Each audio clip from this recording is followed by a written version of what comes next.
Beyond the sunset, oh blissful morning, when with our Savior heaven is begun. Earth's toiling ended, oh Lord is dawning. Beyond the sunset, when day is done. Beyond the sunset, no clouds will gather, no storms will threaten, no fears annoy. O day of gladness, O day unending, beyond the sunset, eternal joy. Beyond the sunset, a hand will guide me to God the Father, whom I adore. His glorious presence, His words of welcome, will be my portion on that fair shore. Ooh.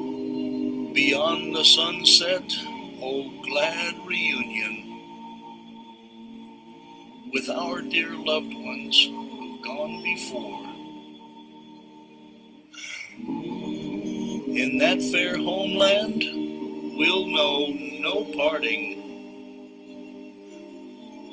Beyond the sunset, forevermore.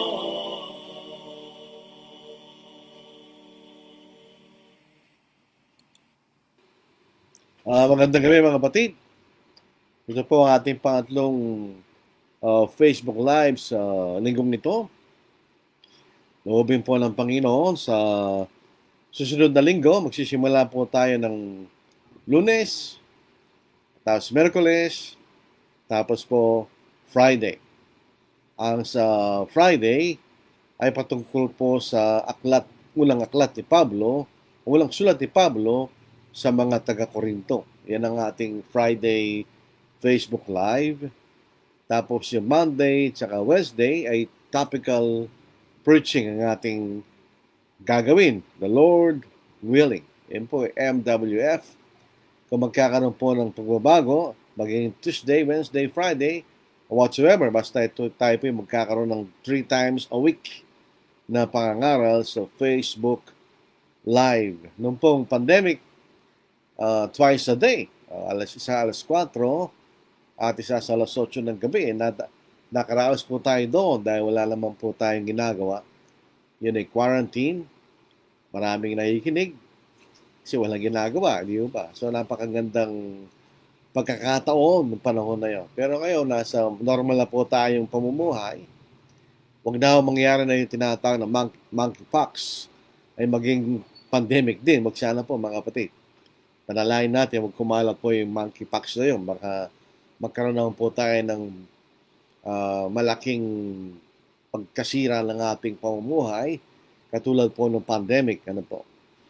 So, meron po ang ating pag-aaralan ay ang panimula o introduction to Paul's first letter to the Corinthians. Ang unang sulat po ni Pablo sa mga taga-Korinto. Yun po ang ating pag-aaralan po sa gabing ito. Sa ating po mga kakabsat, JT Ilocos Norte, Cagayan Valley, JT Cordillera, kahit sa isang lugar, maraming Ilocano na po. May ibang gabi, katakayo amin, kakabsat.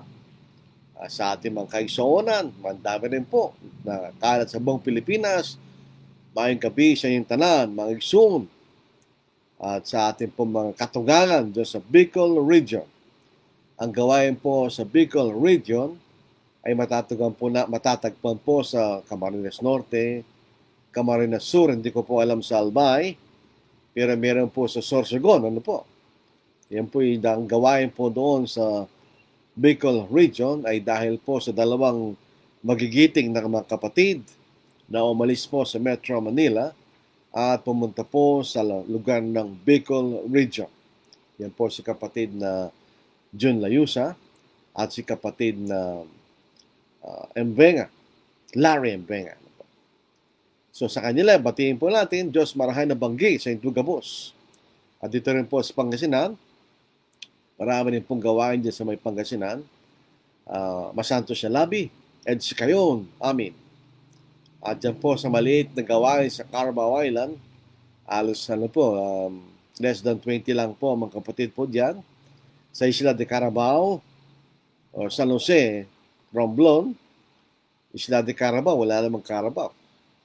Maya din gabi siya tanan. At galing po sa amin, sa lugar po ng mga Kapampangan, dyan sa Tarlac, Pampanga, bahagi ng Bulacan, Zambales, Bataan, Nueva Ecija, may mga bahagi po yan na kailang wikay Kapampangan, may pabingi, kaya ko nga. Kung kayo naman po yung taga Malaysia, Indonesia, salamat, malam. So, umpisa na po natin ang ating pag-aaral po sa unang sulat ni Pablo sa mga taga Corinto. Okay. So, itong ating panimula ay introduction to the first letter of Paul to the Corinthians. Sa lahat po ng mga iglesia na matatagpuan po natin sa Bagong Tipan, ang iglesia po sa Corinto ang napakaraming problema.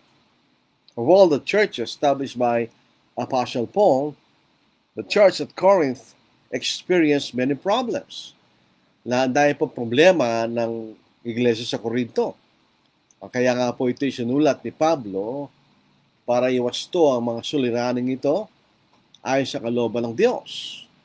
At meron din pong katanungan ng mga kapatid na sinagot ni Apostle Paul.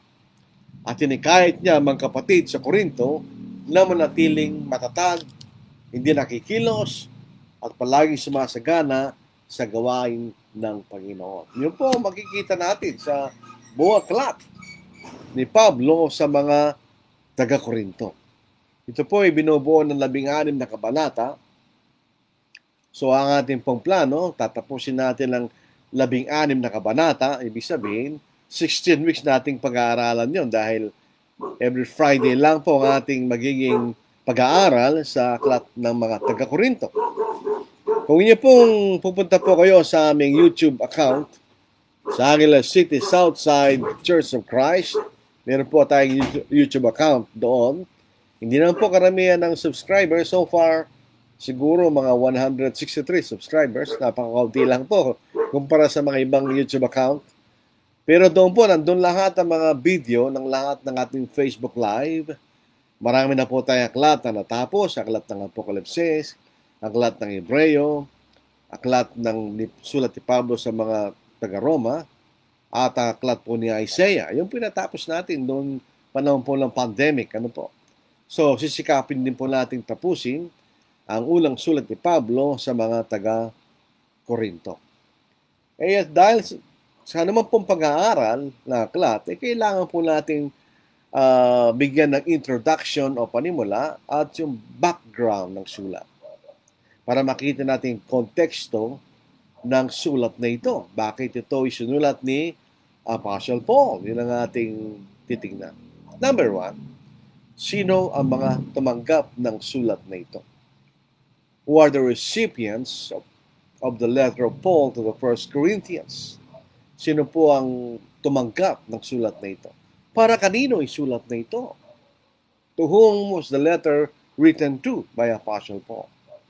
Obviously, kung atin pong babasahin, kung kasino po ang sinulatan ni Apostle Paul, ito'y nakasulat sa mismo aklat ng mga taga-Corinto. Dito po sa 1 Corinthians at chapter 1, dito po sa verse 2.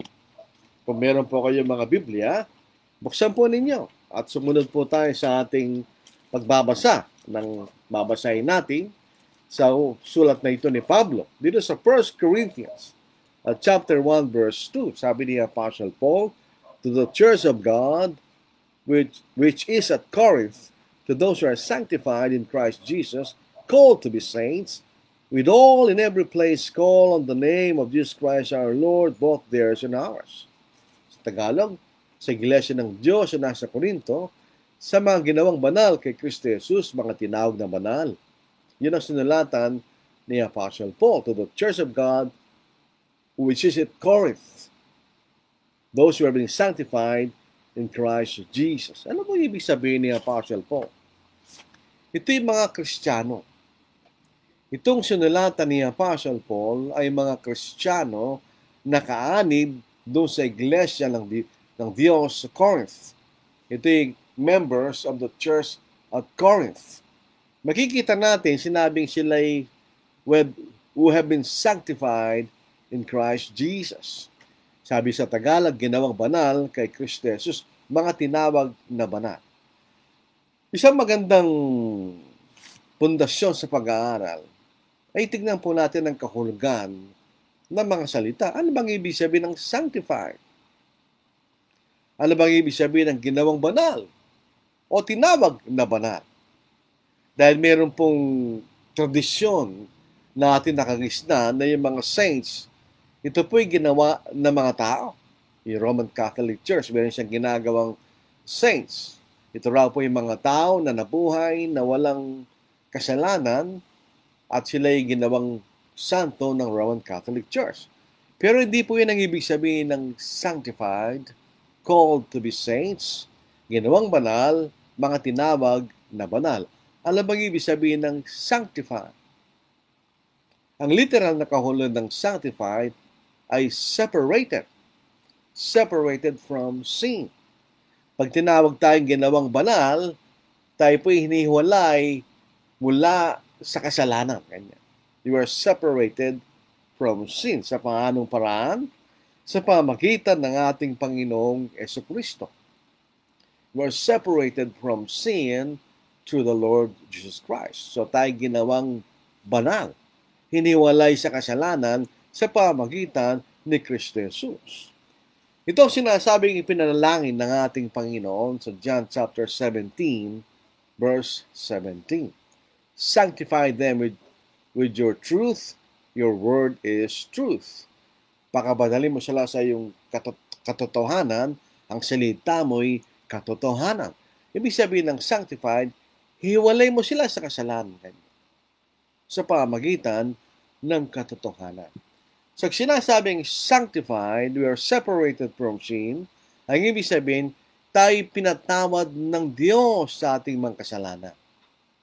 At dahil tayo pinatawad ng Diyos sa ating mga kasalanan, kinakailangan tayo magpatuloy sa pamumuhay na hiwalay sa kasalanan. Yun ang ibig sabihin ng sanctified at tinawag na mga banal. Kaya nga po, pag tayo mga Kristiyano, tayo lumalakad ayon sa pagkatawag sa atin. Tayo tinawag ng Diyos mula sa pagkakasala patungo sa kaligtasan, patungo sa kanyang kaharian. Sabi nga po ni Pablo sa Colossians 1:13, tayo iniligtas mula sa kapangyarihan kadiliman patungo sa kaharian ng anak ng kanyang pag-ibig. So we are sanctified. Tayo po hiniwalay mula sa ating mga kasalanan. Kaya tayo dapat mamuhay ayon sa ating pagkatawag kanya. Sa Ephesians 4:1, I therefore, the prisoner of the Lord, beseech you to walk worthy of the calling with which you were called. So, ibig sabihin ng sanctified, tayo hiniwalay. We are separated. So, tayo po naibang tao. We are distinct from ordinary men. Tayo po hiniwalay ng Diyos sa pamamagitan, iniwalay ng Diyos sa mga kasalanan sa pamamagitan ng ating Panginoon, sa pamamagitan ng paniniwala sa Ebanghelyo at ang tayo nabautismohan. At pagkatapos tayo nagpapatuloy sa pamumuhay ayon sa kalooban ng Diyos. Yan ang tinatawag na sinulatan ni Apostle Paul, yung mga Kristiyano na taga-Korinto. May maaari tayo magtanong, bakit tinawag na Church of God? Meron pong mga iba na nag-argue na dapat ang pangalan ng iglesia ay Iglesia ng Diyos. Ang Iglesia ng Diyos, Church of God, Church of Christ, pareho lang yun. If you belong to Christ, we belong to God.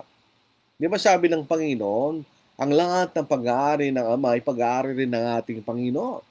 At ang lahat ng pag-aari ng Panginoon ay pag-aari rin ng kanyang Ama. So pareho lang po yun. The Church of God, which is at Corinth, who are in Christ, kanya. So yung mga nandun sa Iglesia ng Diyos ay naka-Kristo Jesus. Katulad din po ng Church of Christ, tayo naka-Kristo Jesus. So pareho lang po yun. Alang problema kung sasabihin natin Church of God at Church of Christ. Kaya lang, lahat ng mga Kristiyano, ginagamit nila yung Church of Christ. Wala namang masama po doon. So, minsan pinaglalaban nila yung dalawa eh. Hindi pwede. Yung salitang Churches of Christ, sino nagsabi nun? Si Apostle Paul. Church of God, sino nagsabi nun? Si Apostle Paul. Inspired by the Holy Spirit. So, hindi naglalaban yung dalawa. Minsan kasi meron tayong narinig na gano'n. Ano yung background? Ang lungsod po ng Corinth, ano yung characteristic ng the city of Corinth? Ang lungsod po ng Corinto. Ito po isang malaking lungsod. Nung si Apostle Pablo ay pumunta sa lungsod ng Corinto, pagkatapos niyang pumunta sa Athens, itinatag niya iglesia roon, ito ay malaking lungsod. Ito'y malaki at mayamang lungsod. Sapagkat, kung titignan po natin sa mapa, sa bansang Grego, ito'y nasa bandang timugan ng Grego, siya nasa tinatag na isthmus. Ang isabi ng isthmus, ito'y maliit na lupain sa pagitan ng dalawang tubig. So, ibig sabihin, maaaring gawa sila ng kanal, dumadaan ng mga barko, palabas, paloob, at dumadaan sa Corinth. In other words, ito yung sentro ng kalakal. It's a center of commerce. Nagtatagpo sa Corinto ang mga barko na galing mula sa silangan at kanluran at mula sa timog at mula sa hilaga. Doon sila nakikita. Kaya ito yung naging sentro ng kalakalan. It's a center of commerce. Kaya ito yung mayamang lungsod. Kaya mayaman din ang iglesia. Pansinin natin. Sa pangalang sulat ni Pablo sa mga taga-Corinto, yung mga mas dukhang mga kapatid sa Macedonia ay lalo pang una pa silang tumulong o handang tumulong sa mga kapatid na dukha sa Jerusalem. Kaya sumulat si Pablo, nakakaya kayo kanya sapagkat ang iglesia sa Corinth, katulad ng lungsod ng Corinth, ay isang mayamang lugar. Kaya sentro ng kalakalan. It's a center of commerce. Parang Metro Manila is a center of commerce. Parang Cebu City, center of commerce. Parang Angeles City rin, center of commerce. So ito'y mayamang lugar, mayamang lungsod na pinuntuhan ni Apostle Paul. Ito po'y sinakop ng Roma. So ito po'y nasa Roman Empire. So katulad po ng lahat ng mga lugar na sinakop ng mga Roma, ang mga gusali at ang kapaligiran ay katulad ng siyudad ng Rome. So there is a Roman characteristic ng siyudad ng Corinth. So parang ikay nasa Roma na malayo sa Roma. Sabi nga, Rome away from Rome. Pag pumunta ka sa Corinth, parang doon ka sa Rome. Sapagkat kung anong itsura ng Rome, ganoon din ang itsura ng Corinth. So dahil ito po ay sentro ng commerce, maraming klaseng tao ang nandoon sa lungsod ng Corinth. Maraming mga taong galing sa Roma ang lumipat sa Corinth at yun din pong retiradong mga sundalo ay nandun sa Corinth.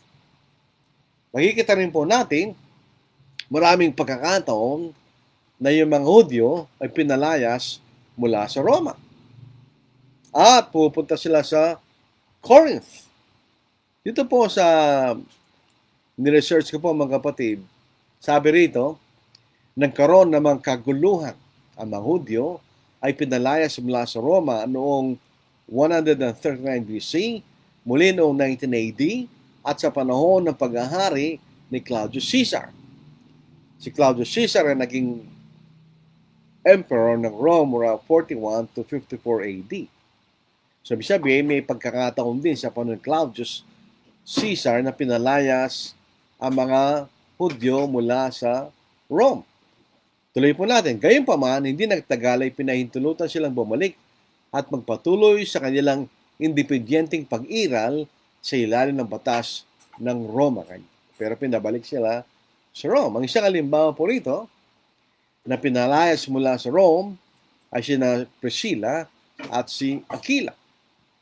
Si Aquila po ay lalaking tubong Ponto na kararating pa lamang mula sa Italia kasama ni Priscilla na kanyang asawa. Sapagkat ipinagutos si Claudio ng lahat ng Hudyo ay umalis sa Roma. Kaya nung si Pablo po ay pumunta sa Corinth, ay natagpuan niya si Aquila at Priscilla, sila ay pinalayas mula sa Roma. Dito po sa Gawa, chapter 18, verse 3 hanggang verse 5. At dahil ang anak buhay nila ay tulad din sa kanila, tumuloy siya sa kanila. At sila'y magkasamang nagtrabaho, parehong paggawa ng tolda ang hanap buhay nila. So they were tent makers. So nung sumulat si Pablo sa mga kapatid na Roma, later on, nandoon na sina Priscilla at Aquila. Bumalik nila sa siyudad ng Roma. Dito sa Romans chapter 16, verse 3, sabi ni Pablo, batiin niyo si Priscilla at si Aquila na aking mga kamanggagawa kay Kristo Jesus, na ipinain ng kailang leeg para sa aking buhay. Sa kanila hindi lamang ako nagpapasalamat, kundi pati ang lahat ng mga iglesia ng mga hentil. Batiin din ninyo, iglesia na sa kailang bahay. Batiin niyo si Epineto na minamahal ko na siyang unang naikahit kay Kristo sa Asya kanya. So, ibig sabihin, maraming tao sa Corinth na galing sa Rome. Kaya ito po ay isang malaking lungsod sa loob po ng Roman Empire. Pero, katulad po ng mga malalaking lungsod, ito po ay sentro ng lahat ng kasamaan. In other words, it was morally bankrupt. Morally immoral place, sabihin. Matatagpuan lahat ang uri ng kasamaan. Dito, sinasamba ang mga Diyos-Diyosan. Kaya pagdating natin sa 1 Corinthians chapter 8 at chapter 10, ay pinag-uusapan ng tungkol sa mga pagsamba sa mga Diyos-Diyosan. Dahil ito ay sentro ng pagsamba ng mga Diyos-Diyosan. Ang pangunahing Diyos-Diyosan na kailang sinasamba ay si Venus o Aphrodite. Aphrodite, kanya lang, pero Aphrodite. Ito po ay Diyosa ng kagandahan, ng pag-ibig, kasiyahan, at pagkakaroon ng anak o procreation.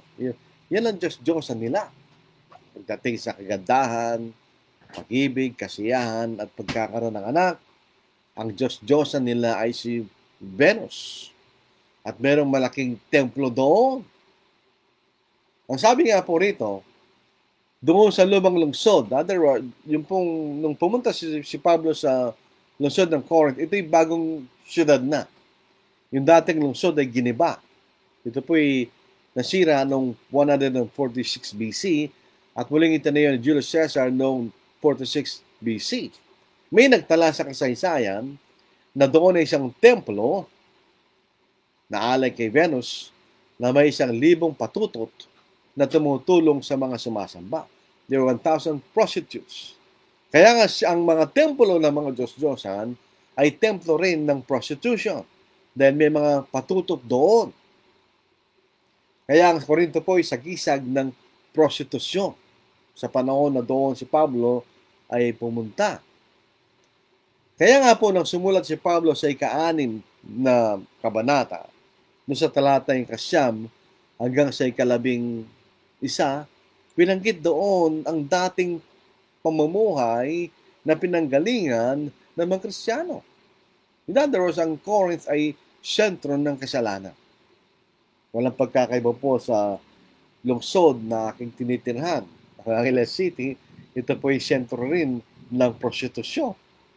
Ang totoo niya, napakaraming turista sa Angeles City, wala ka namang pupuntahan. Wala namang beach. Wala namang magandang bundok. Pero ang daming foreigners na pupunta rito. Mayroong ibang klaseng turismo. Ang tawag nila, sex tourism. Ganon din po ang Corinth. Kaya nga po, nung sumulat si Pablo sa ika-6 na kabanata, ito po ang ating mababasa. Hindi ba niyo nalalaman na ang mga masasamang tao ay hindi magmamana ng kaharian ng Diyos? Huwag kayong padaya. Ang mga mapagkapid, ang mga sumasamba sa Diyos-Diyosan, so meron sumasamba ng Diyos-Diyosan sa Corinth. Mga mangalunya, mga binabae, mga nakiapid sa kapwa lalaki, mga magnanakaw, masasakim, mga maglalasing, mga mapagmura, o mga manggagantyo ay hindi magmamana ng kaharian ng Diyos. At ang ganyan ang mga ilan sa inyo noon. Subalit nahugasan na kayo, ginawa na kayong banal, at hinaring ganap na kayo sa pangalan ng Panginoon Jesucristo at sa Espiritu ng ating Diyos. Nahugasan na kayo nung sila bautismo, nahugasan na sila ng dugo ng ating Panginoon mula sa kailamang kasalanan, kaya sila'y ginawang banal. Iniwalay sila sa pagkakasala at sila'y ginawang ganap sa harapan ng Diyos. They were justified in the sight of God. So ating pagiging matuwid sa panahon natin ngayon sa pamamagitan ng Ebanghelyo ay dahil pinatawad lang tayo ng Panginoon sa ating mga pagkakasala. Kung wala na tayong mga pagkakasala at pinatawad na tayo sa ating mga pagkakasala, tayo matuwid sa harapan ng Diyos. Pero hindi tayo naging matuwid dahil sa ating sariling kaparaanan. Kundi pinatawad tayo ng ating Panginoon mula sa ating mga pagkakasala. So in other words, ang Korinto po, isang malaking lungsod, isang mayamang lungsod, sentro ng kalakalan, pero sentro rin ng kasalanan. It's a sin city. Sa bagay, lahat naman po ng lugar, gano'n. Matatagpuan ng mga kasalanan. Pero merong mga lugar na mas maraming matatagpuan ang mga bagay na masasama. At isang halimbawa po rito ay ang iglesia sa Corinth. Pero mas pansinin po natin, sa gitna po ng kasamaan ng lungsod ng Corinth, may mga Kristiyano sa syudad o lungsod ng Corinth. So walang imposible po mga kapatid. So tinitignan lang po natin yung background ng lungsod ng Corinth. Ito yung mayamang bansa, ay yung lungsod, ito yung sentro ng kalakalan, maraming klaseng tao na doon. E syempre, kung nasaan ang pera, nandun ang tao. Kung pupunta kayo sa Angeles City, supposed to be, ang mga tao sa Angeles City ay mga Kapampangan. Supposed to be. Pero pag pumunta kayo rito, maraming klase. Pilipino, may mga Ilocano, may mga Cebuano, may mga Waray, may mga Bicolano, may mga Tagalog.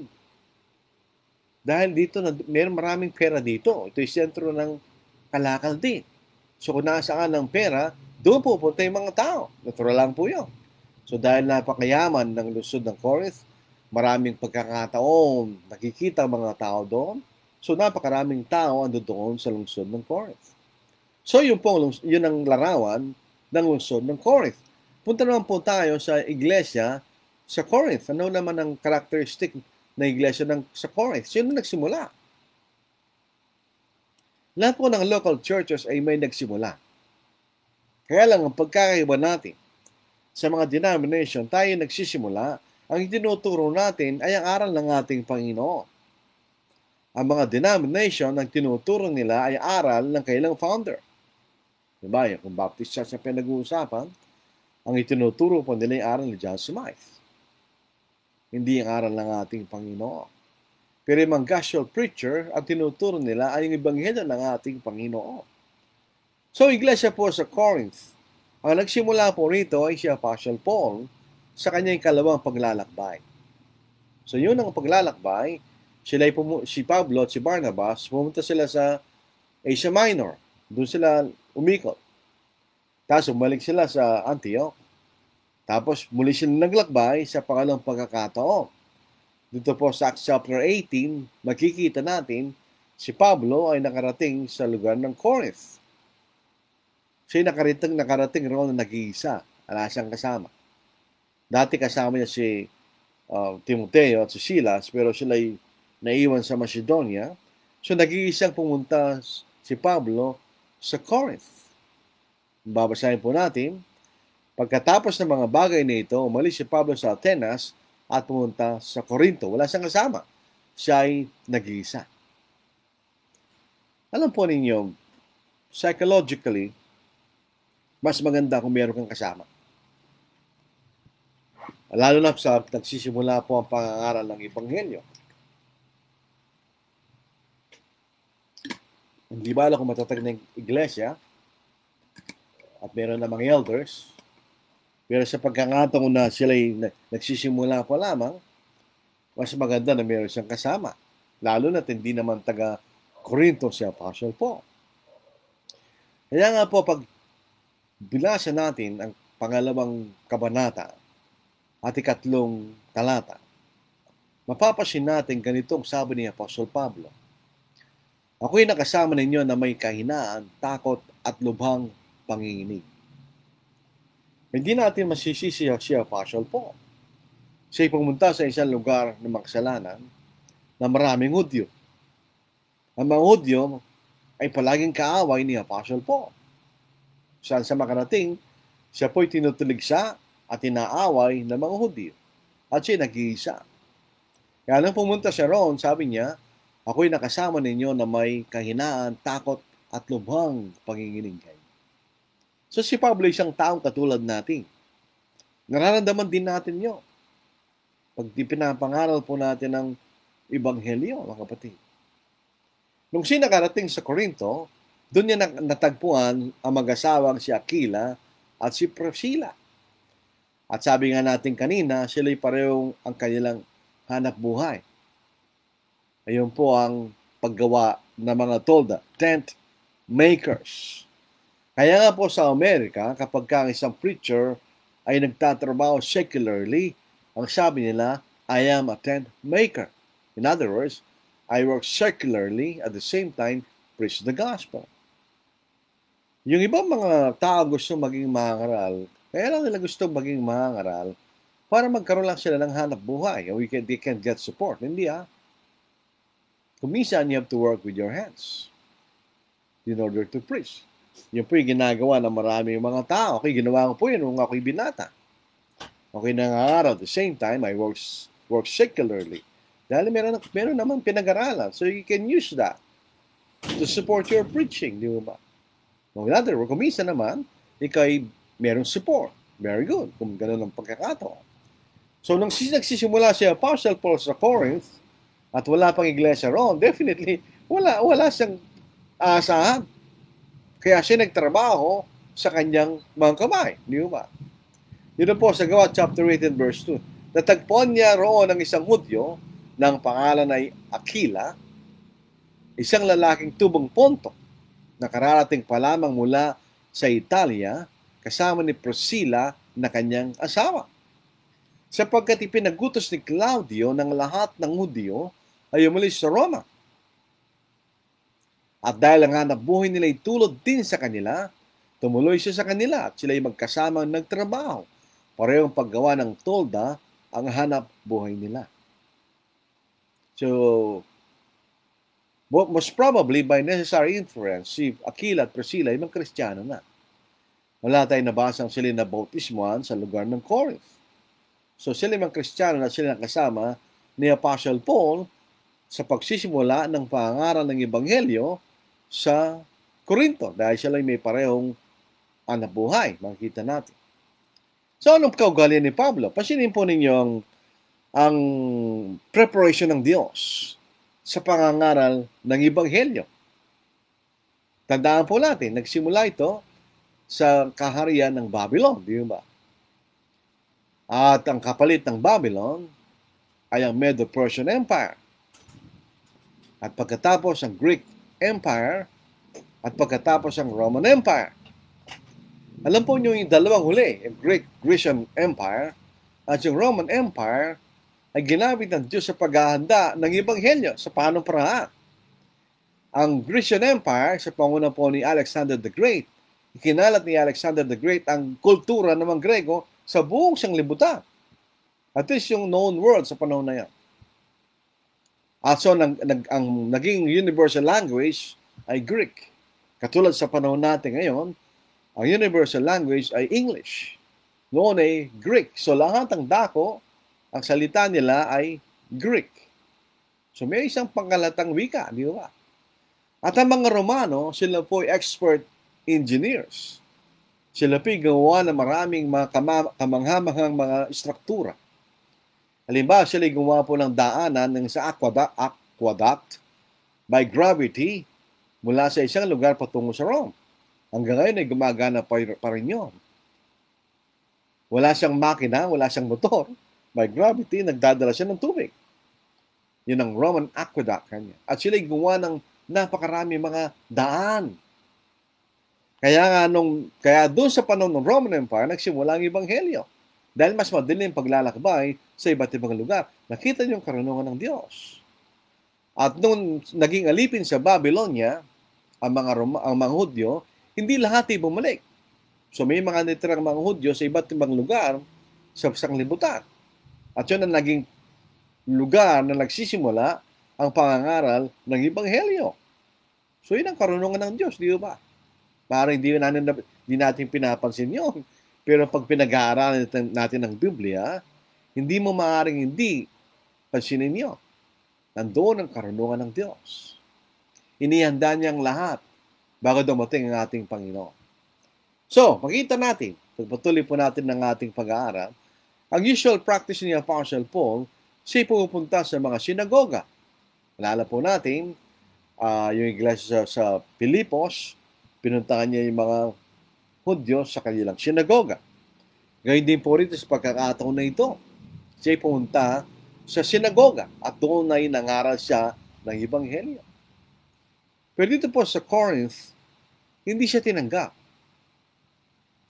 Manapay siya'y tinuligsa at itinakwil. Dito po sa Gawa, chapter 18, verse 4, siya'y nakipagtalo tuwing Sabbath sa sinagoga at sinisikap na mahikayat ang mga Hudyo at ang mga Grego. Nang sina Silas at Timoteo dumating mula sa Macedonia, si Pablo ay naging abala sa pangangaral at pinatotohanan sa mga Hudyo na ang Kristo ay si Jesus. Kadang siya'y tumutol, ay lapastanganin siya. Sila'y tumutol at lapastanganin siya. Ipinagpag niya ang kanyang mga kasungutan at sa kaila'y sinabi, ang inyong dugo'y sumainyong sariling mga ulo. Ako'y malinis. Mula ngayon, pupunta ako sa mga hintil. So, hindi siya tinanggap. Hindi siya tinanggap ng mga Hudyo sa Corinth. So, siya pumunta sa mga hintil, ganyan. Dahil hindi po siya tinanggap sa sinagoga, ang ginawa ni Apostle Paul, siya nagsimula magturo sa lumundag po tayo sa verse 7, sa isang bahay na malapit sa sinagoga. Siya umalis doon at pumasok sa bahay ng isang lalaking ang pangalan ay Tito Justo na sumasamba sa Diyos. Ang kanyang bahay ay katabi ng sinagoga. At si Crispo na pinuno sa sinagoga ay nanampalataya sa Panginoon. Kasama ang kanyang buong sangbahayan. Tumigil po tayo dito.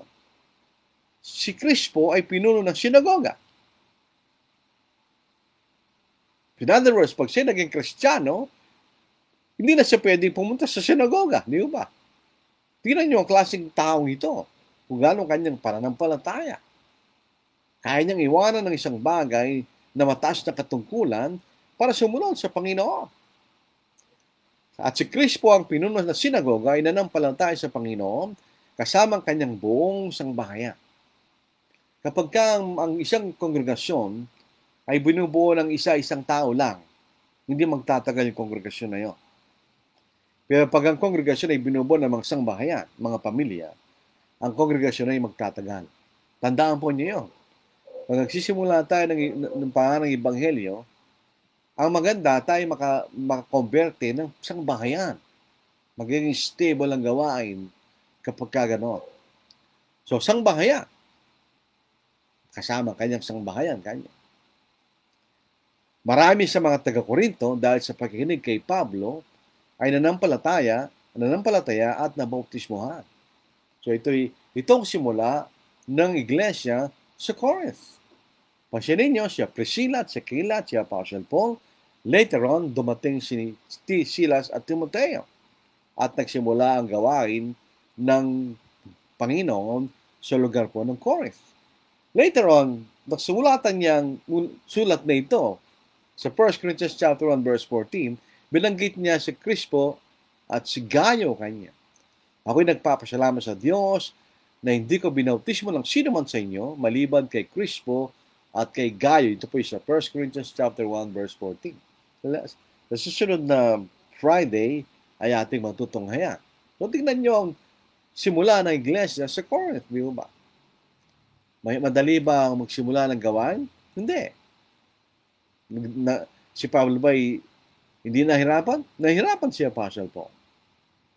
Kung tayo po yung makangaral, gusto natin magsimula ng gawain, makakaranas tayo ng paghihirap. We have to endure afflictions, we have to endure hardships. Pag ikay isang tao na walang tiyaga at pasensya, huwag ka na mangaral. Walang mapapala sa iyo. Sapagkat ang pangalan ng Ebanghelyo ay isang larangan na punong-puno ng pasensya at pagtsatsaga. So si Pablo nagtsaga at sila'y nagtagumpay na magkaroon ng gawain sa Corinth. Nung simula, dahil nga po siya tinakwil ng mga Hudyo, si Apostle Paul ay atubiling manatili sa Korinto. Pero siya nanatili roon sa loob ng 1 taon at 6 na buwan. 1 year and 6 months. Ang itinagal ni Pablo sa Korinto. Dito po sa Gawa, chapter 18, verse 9 hanggang verse 11. Isang gabi, sinabi ng Panginoon kay Pablo sa isang pangitain, "Huwag kang matakot, kundi magsalita ka at huwag kang tumahimik." Alam nyo, ganun ang pangarang Ebanghelyo. Kailangan tayo magsalita, hindi tumahimik. Kasama sa pangarang Ebanghelyo ang pagtatanggol sa katotohanan. Pag nakakita tayo ng mali, hindi tayo kailangan tumahimik. Kailangan tayo magsalita. Kung ikaw'y tumatahimik at nakikita mo isang maling gawain ng mga kapatid, hindi ka tunay na sundalo ng ating Panginoon. Kaya sabi rito ng Panginoon kay Apostle Paul, huwag kang matakot, kundi magsalita ka at huwag kang tumahimik. Sapagkat ako'y kasama mo. At walang taong gagalaw sa iyo upang saktan ka. Sapagkat marami kong tao sa lungsod na ito. Ang ibig sabihin ng Diyos, ng Panginoon, marami mga taong bukas ang puso sa lugar ng Corinth na makikinig sa Ebanghelyo, sabi niya. Sapagkat ako'y kasama mo at walang gagalaw sa iyo upang saktan ka. Sapagkat marami kong tao sa lungsod na ito. At siya nanatili roon ng 1 taon at 6 na buwan na itinuturo sa kanila ang salita ng Diyos. Siya ay nanatili sa loob ng 1 taon at 6 na buwan. At nagkaroon ng iglesia sa Corinth. Kapag ka ang isang kongregasyon ay nagsimula at ito'y mabagal ang simula, hindi na ito lalago. Hinakailangan ng simula nito ay mabilis na simula. Katulad sa Corinth, makita natin. At ito'y nanatili, di ba? Kaya nga ito'y nagkaroon una at pangalang sulat ni Pablo sa mga taga-Korinto kanya. So, masindi po ang oposisyon kay Pablo sa Korinto. Ito yung pangkaraniwan kay Apostle Paul. Pasinin niyo, nung sinasa Thessalonica, gusto siyang patayin. Kaya siya tumakas, pumunta sa Berea, di ba? Ganun lang nangyayari kay Apostle Paul. Siya po'y ino-oppose ng mga Hudyo. Dahil sa paniniwalang si Apostle Paul ay hindi na tinuturo, dahil si Apostle Paul ay Kristiyano na at siya naging kalaban ng mga Hudyo. Once upon a time, siya ay masigasig ng Hudyo. At siya po ay pumapatay at sumasalanta sa mga Kristiyano. Nung siya naging Kristiyano, siya naging masigasig na mangaral ng ating Panginoon. Sa Gawa chapter 18 verse 12, subalit nang si Gayo ay prokonsul ng Achaia, yan ang probinsya ng Corinth. Ang mga Hudyo ay nagkaisang dakpin si Pablo at siya'y kanilang dinala sa harapan ng hukuma. Kaya lang sinabi, inikahit ang taong ito, ang mga tao na sumamba sa Diyos laban sa kautusan. Ngunit na magsalita na si Pablo ay sinabi ni Gallio sa mga Hudyo, kung ito'y tungkol sa masamang gawa o bigat na kasalanan, ay may dahilan akong pagtiisan kayong mga Hudyo. Ngunit yamang ito'y usapin tungkol sa mga salita at pangalan at sa inyong sariling kautusan, kayong bahala rito. Wala akong hangad na maging hukom sa mga bagay na ito.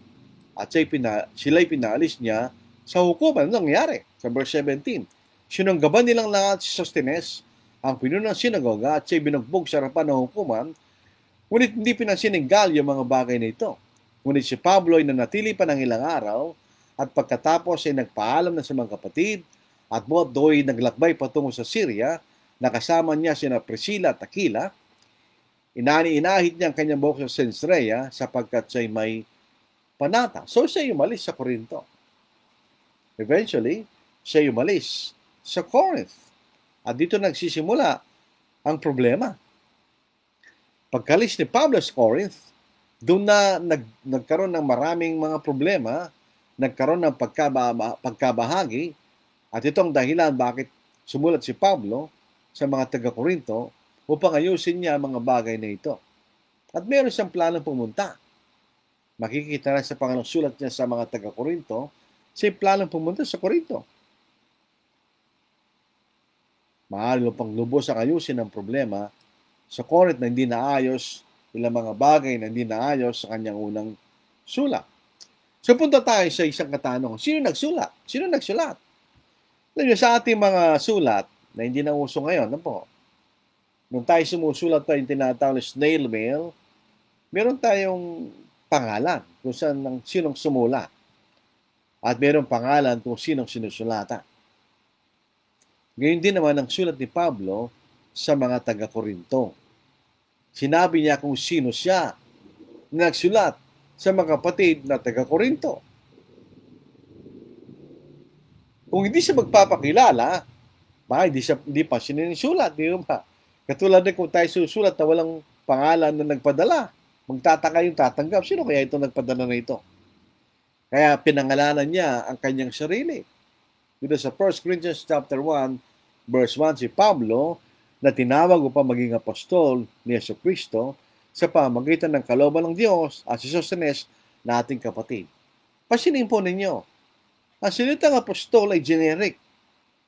Huwag natin isipin pag nabasa natin yung apostol, automatically siya tumutungkol sa apostol ng ating Panginoon. Not necessarily. Sa mga Grego, pag sinabing apostle, you were sent. Kung ikay sinugo ng hari, ikay apostol ng hari. You were sent by the king. So, yung ibig sabihin ng apostolos, yan ang Grego ng apostle, one who is sent. So, dito, siya sinugo ng ating Panginoon. Kung tayo po ay isasalin natin ito, sapagkat yung apostle, yun ay transliteration ng apostolos, hindi ito'y sinalin. Kung ito'y sinalin, si Pablo na tinawag na sinugo ng ating Panginoon. Yun ang sinasabi. Siya sinugo ng ating Panginoon. Meron tayong mababasa sa Aklat ng Mga-Gawa. Si Barnabas ay tinawag na apostol. Hindi siya apostol ng ating Panginoon. Hindi siya sinugo ng ating Panginoon. Sino nagsugo sa kanya? Ang iglesia yung nagsugong iglesia sa kanya, di ba? Sa Antioch. Sila nagsugo kay Barnabas at kay Pablo. Kaya tinawag silang apostol. Si Pablo, apostol ng Panginoon niya, walang problema yon. Si Barnabas ay tinawag ng apostle dahil siya sinugo ng iglesia sa Corinth. Yun ang ibig ng apostle. Huwag mag-ingat sa pagbabasa ng mga salita. Kailangan nating unawain ang kahulugan ng salita ay sa pagkagamit, ay sa konteksto. Di ba? Kailangan tayo mag-ingat. So, siya apostol ng ating Panginoon. Siya sinugo ng ating Panginoon para ipangaral ang Ebanghelyo, para ipahayag, to reveal the gospel. Yan lang siya apostle po. So, siya isang apostol. Siya sinugo ng ating Panginoon. Siya nakakita sa ating Panginoon. Hindi siya nakakita kasama ng mga original 11 apostles dahil namatay si Judas na pinatan ni Matthias, nakita nila ang pagkabuhay na muli ng ating Panginoon. Pero si Apostle Paul, nakita niya ang Panginoon dahil nagpakita siya nung si Pablo ay patungo sa Damascus. Doon nagpakita ang ating Panginoon kay Apostle Paul. So indirectly, siya saksi ng kanyang pagkabuhay na magmuli. So siya apostol ng ating Panginoon. So, anong petsa ng pagkasulat? Ito'y sinulat ni Pablo mula sa Efeso. Dito po sa 1 Corinthians chapter 16 verse 8, subalit ako'y titigil sa Efeso hanggang sa Pentecostes kanya. Pero pansinin po natin, yung unang pagpunta ni Pablo sa Efeso ay napakaikli. So hindi posible na doon sa unang pagpunta sa Efeso ay doon niya sinulat ang sulat na ito. Dahil sa Gawa chapter 18 verse 19, pagdating nila sa Efesos, sila iniwan niya roon. Ngunit pumasok muna sa sinagoga at nagkipagtalo sa mga Hudyo. Yun ang practice ng Apostle Paul. Nang siya pinakiusapan nila na tumigil pa roon ng mas mahabang panahon, ay di siya pumayag. Kundi nang siya magpaalam na sa kanila, ay sinabi, babalik uli ako sa inyo kung luluobin ng Panginoon. At siya naglakbay mula buhat sa Efeso. So, hindi sa panahon na yon na isulat ang liham na ito. Kailan? Sa kanyang ikalawang pagpunta sa Efeso. Ang kanyang pangalang pagpunta sa Efeso ay matatagpuan natin sa Gawa chapter 19, yun ang third missionary journey. Ano po? At si Apostle Paul ay tumira roon sa loob ng 3 taon. Tulad na binanggit po niya sa Gawa chapter 20 verse 31. Kayo'y maging handa at alalahanin ninyo na sa loob ng 3 taon ay hindi ako tumigil sa gabi at araw ng pagbibigay babala na may pagluha sa bawat isa.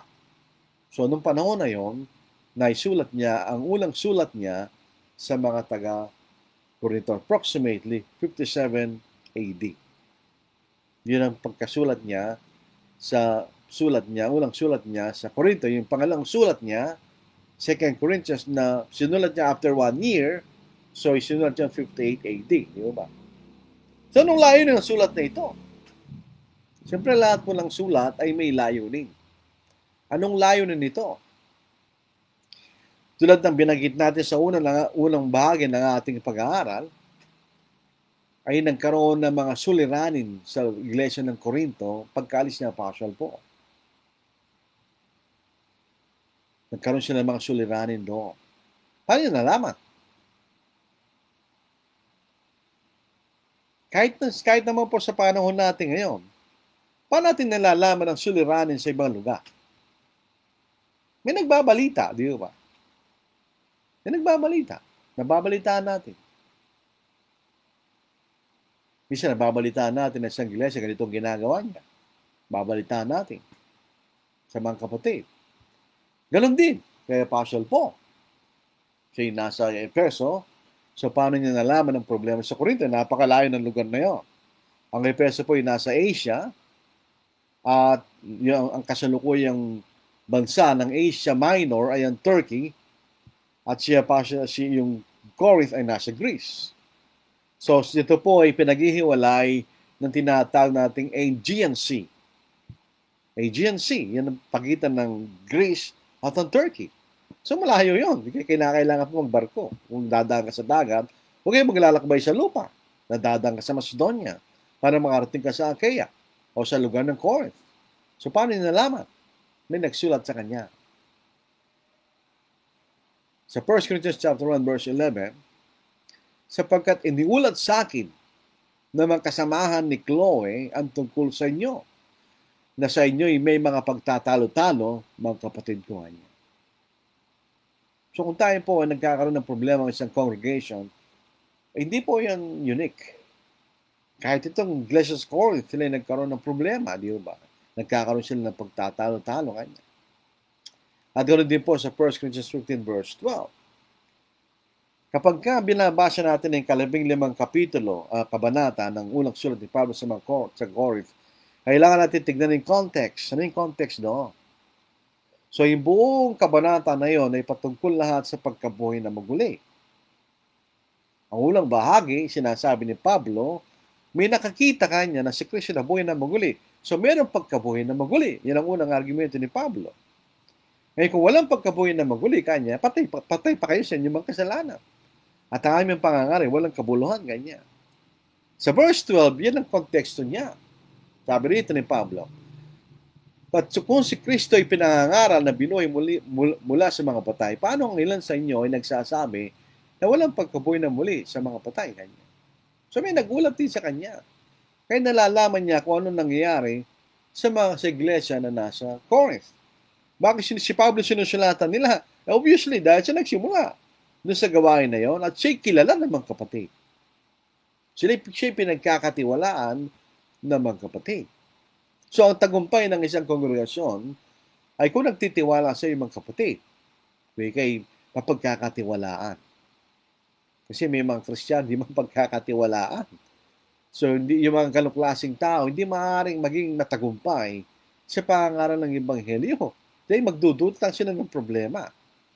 So si Pablo pinagkakatiwalaan ng mga kapatid sa mga taga-Corinto. Di ba? Ay makikita natin. At mayroong katanungan din ng mga kapatid na pinabatid nila kay Apostle Paul. Ito, di ba, sa 1 Corinthians chapter 7 verse 1. Tingnan ninyo. Ngayon, tungkol sa mga bagay na sinulat ninyo. So iba-iba klaseng sulat yan. Hindi sabay-sabay. Anong sabi ng sulat na ito? Ngayon, tungkol sa mga bagay na sinulat ninyo, mabuti para sa isang lalaki ay huwag humipo sa babae dahil ito'y may problema. May problema kung babasahin natin ang 1 Corinthians chapter 7 dahil sa kasalukuyang kapigatian, sabi ni Apostle Paul. So, nagtatanong doon ang mga kapatid. At Ang mga ito ang dahilan kung bakit sinulat ni Pablo ang kanyang unang sulat sa mga taga-Korinto. Huwag natin sabihin na epistola. Wala kahulugan ng epistola sa atin. Iwasan natin ang mag-transliterate. Ang translation ng epistle ay sulat. Mas madaling unawayan ng sulat kaysa sa epistola. Huwag natin gamitin yon. Let us be simple at para maintindihan ng mga na nakikinig sa atin. Ang unang sulat ni Pablo sa mga taga-Korinto. Ngayon yung dahilan pa niya sinulat. Ngayon, punta tayo. Anong problema doon? Anong problema sa Corinth? Number one, may pagkabahagi dahil sa mga mangaral. Ginamit lang po yung pangalan ni Pablo, ni Apollo, Cephas, Kristo. Not necessarily, yun ang mga tao yun sa Corinth. May ibang mga mangaral doon pagkatapos na umalis ni Apostle Paul. Ito rin po ang ating napapansin by experience. Pagka isang kongregasyon napakaraming mga aral, magkakaproblema yung kongregasyon. Lalo kung di nagkakatugma ang mga paniniwala ng mga mangaral sa lugar na yun. O nagkakaroon sila ng magnet sa mga kapatid na maging grupo-grupo ayon sa mga mangaral. Yun ang nangyari sa unang kabanata. From chapters 1 to 4, ito ang problema na sinosolve ni Apostle Paul. Ano yun? Problema sa mga mangangaral. Itong mga mangangaral na ito, pati mga kapatid, hindi nila nalalaman ang tunay na kahalagahan ng pagiging mangangaral. Tingnan niyo, basahin natin. Sapagkat iniulat sa akin na mga kasamahan ni Chloe ang tungkol sa inyo, na sa inyo'y may mga pagtatalo-talo mga kapatid ko.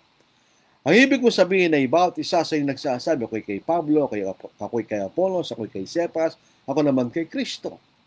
Si Kristo ba'y nahati? Si Pablo ba'y pinako sa krus dahil sa inyo? Kayo ba'y binautismo sa pangalan ni Pablo? So nagkakaroon ng kanya-kanyang alagad ang mga mangaral sa Korinto. Yan ang problema doon. Pareho may problema yung mangaral, pati yung mga kapatid. Yung mga kapatid, meron silang loyalty sa isang particular na mangaral. May problema din yung mangaral na yun. Hindi natin inikayat ang mga kapatid na maging alagad natin sila. Inikayat natin sila maging alagad ng ating Panginoon, hindi natin maging alagad. So both ways may problema sila, di ba? May problema yung mga kapatid, iba yung pagtingin nila sa mga mangaral, at may problema mismo yung mga mangaral. Kaya minsan ang mangaral kailangan siya mag-ingat sa kanyang sarili at sa ating duro. Dahil kung hindi, siya magdudulot. Suliran, katulad ng nangyari sa mga taga-Korinto, mga kapatid. Ngayon, ano bang kahalagaan ng mga mangaral? O sila yung mahalaga, totoo yun. Kaya nga naglagay ng mangaral ang Panginoon sa mga iglesia. Bakit? Kung pupunta tayo sa 1 Corinthians chapter 3, verse 4, mga sumusunod, ito ang ating mababasa. Sapagkat kapag sinasabi ng isa ako'y kay Pablo at ang iba ako'y kay Apollos, hindi ba kayo mga tao kanya? O in other words, hindi ba kayo parang mga ordinaryong tao kanya? Para kayong hindi mga Kristiyano, sinasabi ni Apostle Paul. Ano ba si Apollos? At ano si Pablo? Mga lingkod sa pamagitan nila ay sumampalataya kayo ayon sa itinakda ng Panginoon sa bawat isa. Alam niyo, may nakausap ako noong isang kapatid na meron ng higit na edad sa akin. Ito ang sabi niya, huwag mo ikumpara ang sarili mo sa iba. Very good. Dahil iba-iba tayo. Iba-iba ang kakayahan ng mga mangaral. Kaya hindi tayo dapat magkaroon ng higitan sa isa't isa. Ginagamit lahat tayo ng Panginoon. Sabi rito, ano ba si Apollos? Ano si Pablo? Mga lingkod sa pamagitan nila ay sumampalataya kayo ayon sa tinakda ng Panginoon sa bawat isa. Meron tayong kanya-kanyang kahalagahan sa kaharian ng Diyos. Yun ang sinasabi rito ni Pablo. Ako nagtanim, si Apollos ang nagdilig. In other words, pagkatatag ni Pablo, sumunod si Apollos. Yun sinasabi niya. Ngunit ang Diyos ang nagpalago. Si Pablo ba nagpalago? Si Apollos ba nagpalago? Hindi, ang Diyos ang nagpalago kanya. Kaya't walang anuman nagtatanim o nagdidilig, kundi ang Diyos ang nagpapalago. Ngayon, ang nagtatanim at ang nagdidilig ay isa, dahil silang layunin nila. Ano yun? Magligtas ng mga kaluluwa. At ang bawat isa tatanggap ng kanyang upa ayon sa kanyang paggawa. So kung tayo naging masigasig at tapat na manggagawa ng Panginoon, ay meron tayong karampatang gantimpala pagdating ng ating Panginoon. Pangalang problema doon ay immoralidad. Isinin natin, hindi ito kataka-taka. Sapagkat ang Korinto ay sentro ng immoralidad. Minsan ang iglesia ay naimpluwensyahan ng kanyang kapaligiran. Sa US, totoo yan. Sa mga iglesia sa West Coast, na mga liberal ang kultura, liberal din ang mga iglesia sa pananaw sa immoralidad. Doon nagsimula yung problema sa marriage, divorce, and remarriage. Di ba? So makikita natin ganun din sa Corinth.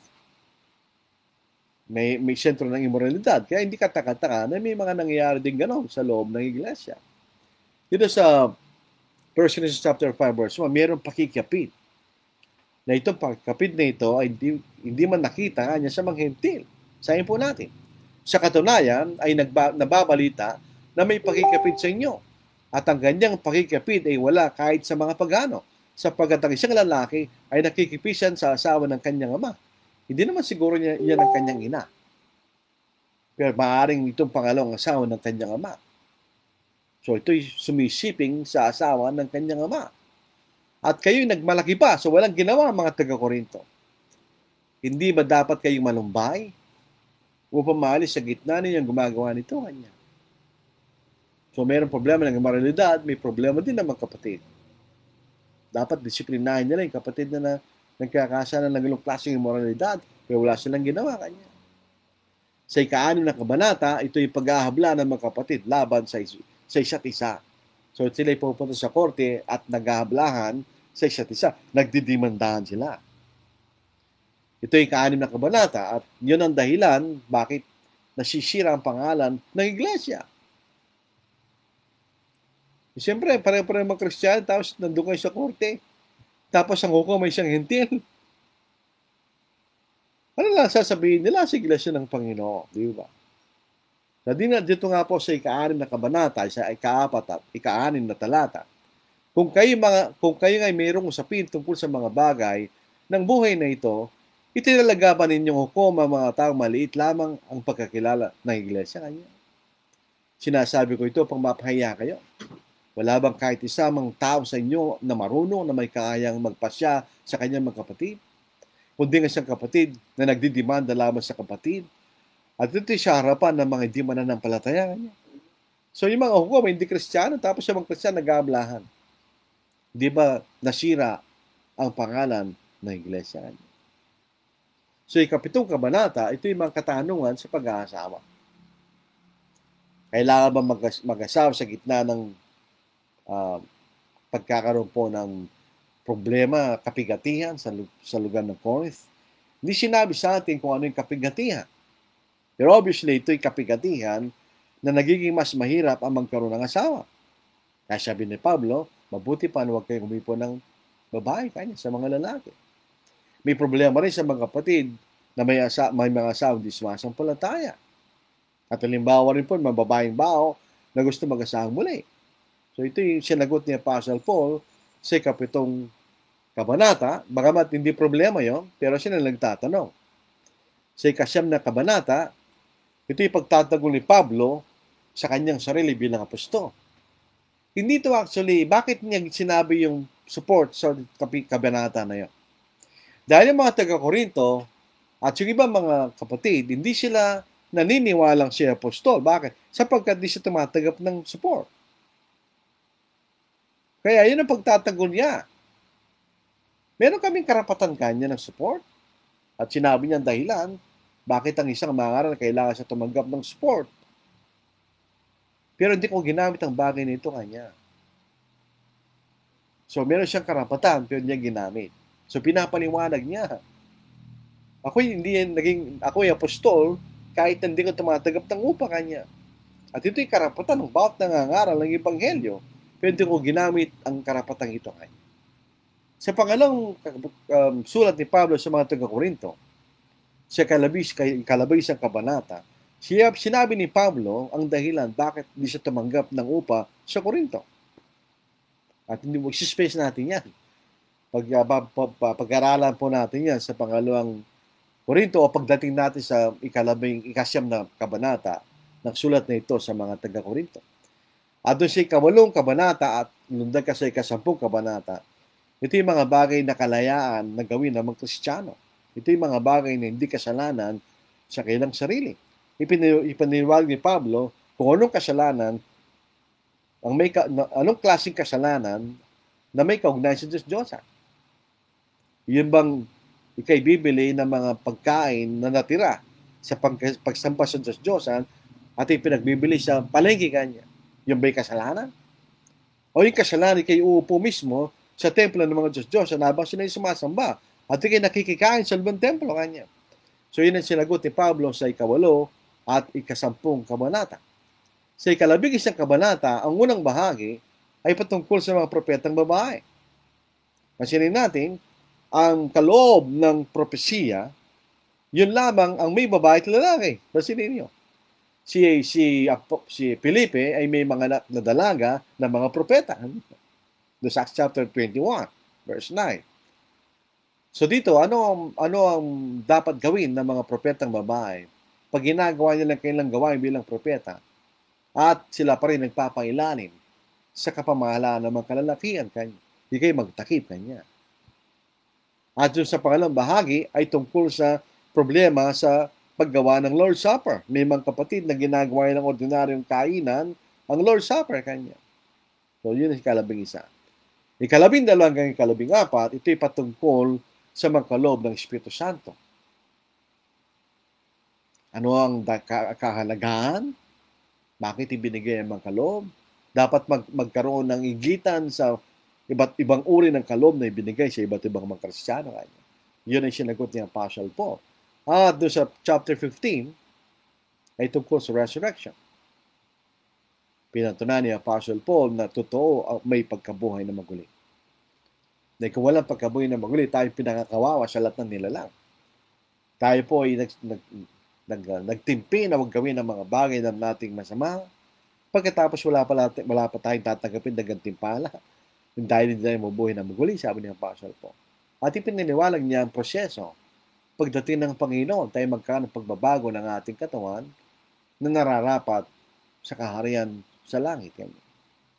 At sa chapter 16, binanggit yung abuluyan ng mga banal patungkol sa pagtulong sa mga kapatid na nasa Jerusalem at ang kanyang paglalakbay patungo sa Jerusalem para dalhin ang kaloob na ipinadala ng mga kapatid sa Corinto.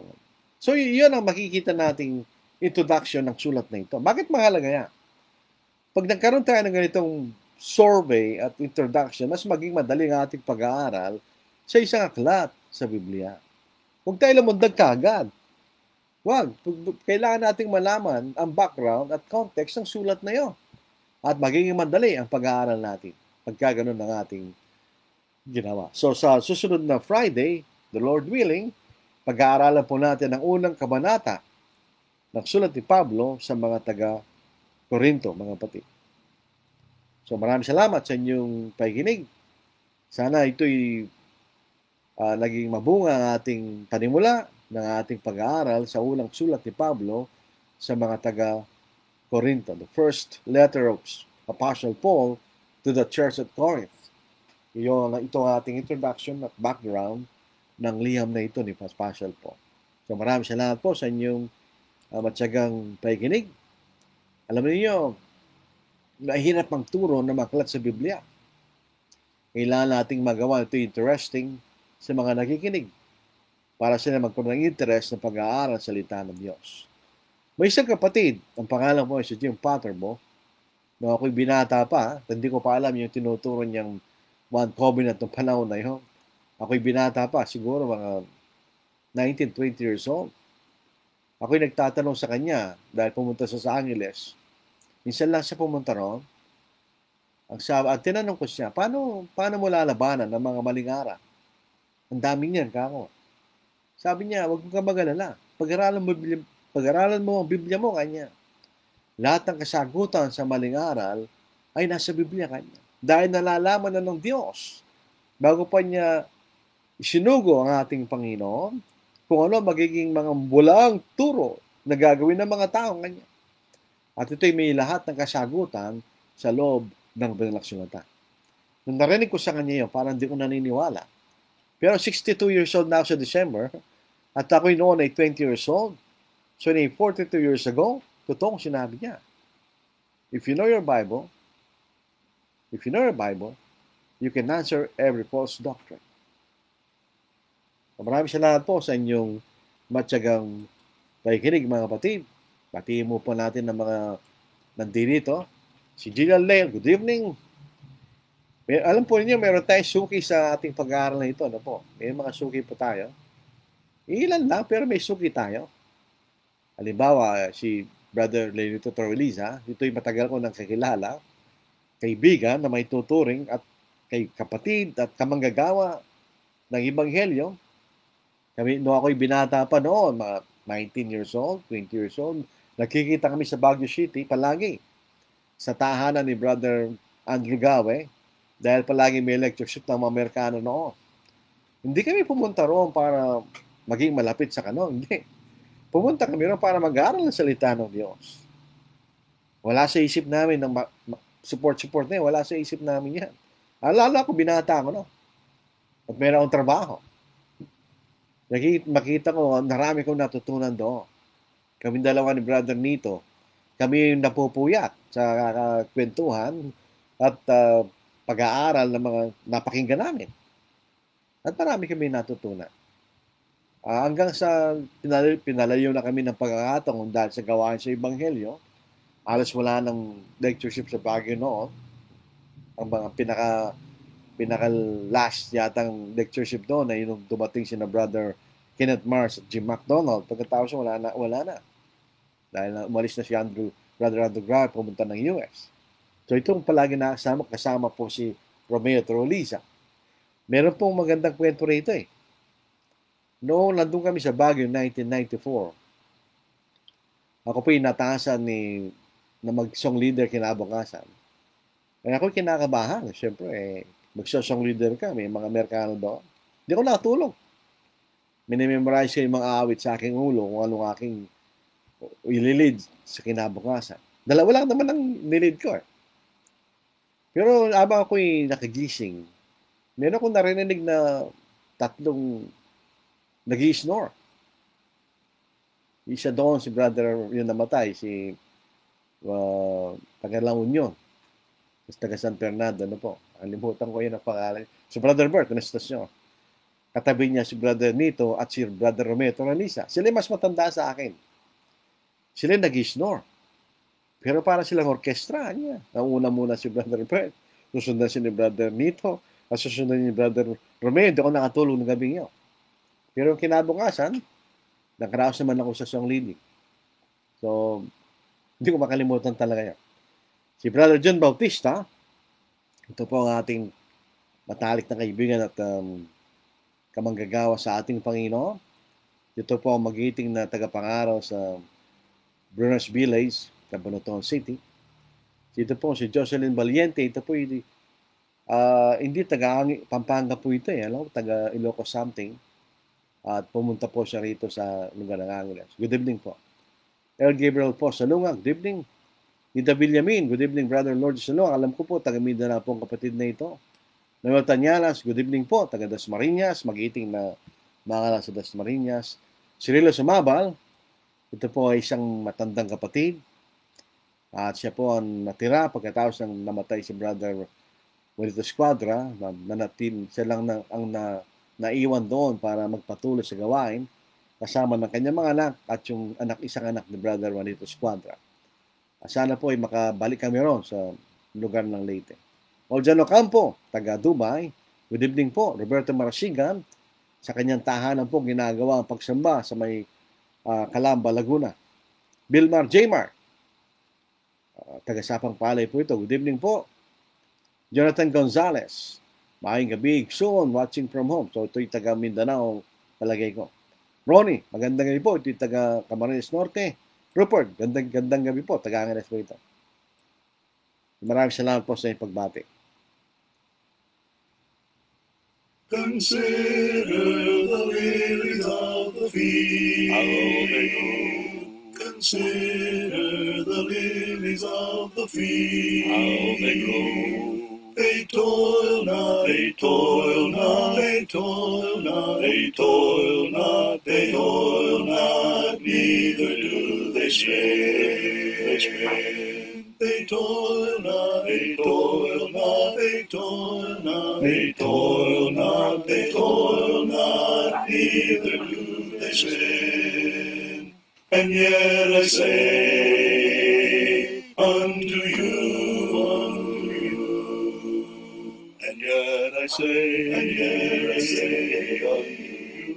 unto you, that even Son in all his glory was not arrayed, was not arrayed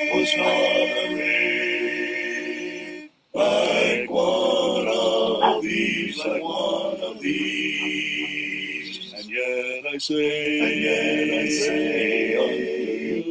unto you, that even Son in all his glory was not arrayed, was not arrayed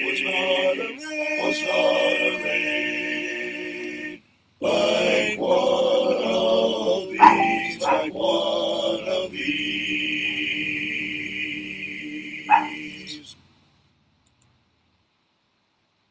You may have your worldly pleasures, your silver and your gold. You may pile up all the riches that this old world can hold. But I'd rather have my Savior and with him firmly stand.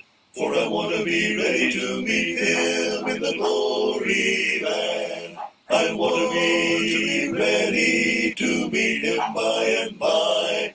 I want to be ready to meet him in the sky. Oh, I want to be more like him and do his blessed command. For I want to be ready to meet him in the glory land. You may talk about your riches, your diamonds and your pearls. You may gain the wealth for ages of this and all the worlds. But the Savior is more precious, with him I'll take my stand. For I want to be ready to meet him in the glory land. I want to be ready to meet him by and by. I want to be ready to meet him in the sky. Oh, I want to be more like him and do his blessed command. For I want to be ready to meet him in the glory land. There is one thing I can boast of, salvation from the foe. I'm an heir to wealth and glory. My Father owns it all. That is why I'm shouting happy and go at his command. For I want to be ready to meet him in the glory land. I want to be ready to meet him by and by. I want to be ready to meet him in the sky. Oh, I want to be more like him and do his blessed command. For I want to be ready to meet him in the glory land. I want to be ready to meet him by and by. I want to be ready to meet him in the sky. Oh, I want to be more like him and do his blessed command. For I want to be ready to meet him in the glory land. Ako po ang kapatid na Lord din na po. Maaral po sa Angeles City Southside Church of Christ. Ang ating church building ay matatagpuan po sa Bocado Road, Trinidad Village, Phase 3, Angeles City. Ang Trinidad Village po ay isang malaking subdivision. Apat pong phases yan. Phase 1, Phase 2, Phase 3, Phase 4. Yung church building namin ay nasa para bagang sa labas ng Phase 3. Isang corner lot po yung aming church building. Sa Bocado Road, Trinidad Village, Angeles City, in Phase 3. Ang araw po ng pagsamba, siyempre, araw ng linggo. Merong dalawang pagsamba, alas 9 ng umaga at alas 4 ng hapon. Ano po? Kung gusto po niyong makisama sa amin, kayo po welcome. Malapit po yung church building namin sa SM Telebastagan. Iba lang po yung SM Clark, ano po? SM Telebastagan. Malapit po roon ang aming church building. You're welcome, ano po? Inaanyayahan po namin kayo na makisama po sa aming paglilingkod at pagsamba sa Diyos. So, tulad po ng ating nakagawian, tayo po yung manalangin. Amang banal, kayo po ay nagpapakumbaba sa inyong harapan. Alam po namin na kami ay naging ganap. Kami po ay naihiwalay sa imong kasalanan dahil po sa inyo, Panginoon. Kami po hindi karapat-dapat sa biyaya. Ngunit dahil sa inyong pagmamahal sa amin, ay binigyan niyo kami ng pagkakataon na maging inyong mga anak sa pamagitan ng pananampalataya at pagsunod sa Ebanghelyo. Ama, kami po ay tulungan ninyo na kami gumawa ng aming Ebanghelyo. Makasumpong kami ng mga tao na bukas ang puso't kaisipan na tanggapin ang iyong Ebanghelyo, Diyos. Dinadalangin din po namin naman mga kapatid na nagkakasala, mga kapatid na lumili sa inyong katotohanan. Sana buksan ang kailang kaisipan, magpakumbaba at bumalik sa dating daan na kung saan matatagpuan ang biyaya mo, Diyos. Ama, kami po ay tinatanggap namin na kami nagkakamali at kami humingi ng kapatawaran sa inyo, Diyos.